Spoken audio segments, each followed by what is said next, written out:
যেদিন bachelor point season 5-এর press conference প্রথম ছিল সেদিন আসলে আমি থেকেও থাকতে পারিনি, because I was not allowed to come, because এই চমকটা তখন নষ্ট হয়ে যাবে। তো আমি ঘরে বসে দেখছিলাম যে এক এক করে সবাই ব্যাচেলার পয়েন্টে তাদের ইমোশন শেয়ার করছে এবং ইমোশনাল হয়ে যাচ্ছে, এবং আমিও ঘরে বসে ইমোশনাল হয়ে যাচ্ছিলাম।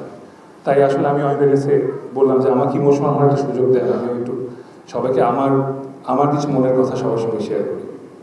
তো প্রথমত শুরু করতে চাই সরি বলে। আই এম এক্সট্রিমলি সরি, আমি দুঃখিত আমার কলিগদের কাছে, আমার জার্নালিস্ট ভাইদের কাছে, আমার ফ্রেন্ডসদের কাছে, ফ্যান্সদের কাছে, এবং টু সাম এক্সটেন্ট আমার ফ্যামিলির কাছেও, বিকজ এতদিন ধরে আমি যারা জিজ্ঞেস করছে আপনি কি আসছেন সিজন 5-এ, আমি সোজা না। So I had to hide it. Omi ভাই আমাকে তো অনেক মিথ্যা কথা বলেছেন আপনি, but thank you for this, because এত সুন্দর করে নেহালকে ওয়েলকাম ব্যাক করতেছেন আপনার। It's something, it's like a dream come true for me. Thank you so much.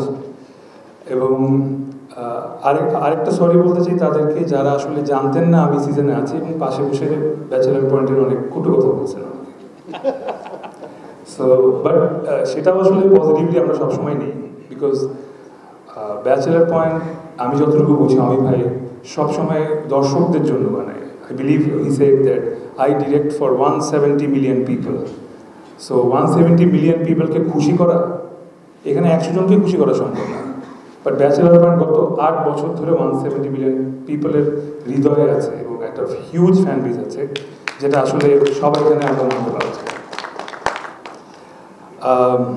So যখন আমি when I was not shooting for bachelor point, যেটা হতো যে আমার বিভিন্ন সেটে, যেটা পাভেল ভাই বলছে, বিভিন্ন সেটে অনেক কথা হতো, আড্ডা হতো, গল্প হতো। সব জায়গা থেকে যখন মানুষ জানলো যে আমি ব্যাচেলার পয়েন্টে নেই, তখন এসে সব মন্তব্য আমাকেই শোনাইতো। হ্যাঁ ভাই এখন আর হচ্ছে না, এটা ভালো লাগতেছে না, এটা ভালো লাগতেছে না। তো এখান থেকে এটা কেন জানি আমি পজিটিভ নেগেটিভলি দুইভাবে নিতাম বলছি।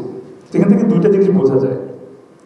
এক, মানুষ বহুরূপী আসলে। আর দুই, ব্যাচেলার পয়েন্টের কোনো খারাপ আমার শুনতে এক ফোঁটাও ভালো লাগছিল না, একদমই না। আমার খুব কষ্ট হয়েছে গত 5টা বছর ধরে ব্যাচেলার পয়েন্ট নিয়ে কেউ বদনাম করলে বা কেউ কিছু বললে এটা শুনতে। আমার একটা স্পেস দরকার ছিল যেখানে আসলে আমিও বলতে চাই ব্যাচেলার পয়েন্টকে নিয়ে, বিকজ ব্যাচেলার পয়েন্টে if I am not wrong, আমি ভাই I think I am the first member, মানে একদম যদি বলেন দ্য ফার্স্ট মেম্বার যখন ব্যাচেলার পয়েন্ট ঠিক করবেন, শুটিং করেন, বিকজ অমি ভাই আমি বসে ডিসাইড যে মানে অমি ভাই ডিসাইড করে একটা সিরিয়াল করবেন, উনি প্রথমে আমার কাছে আসেন যে নসিব ভাই চল না সিরিয়াল নাটক শুরু করি, মনে আছে? Thank you.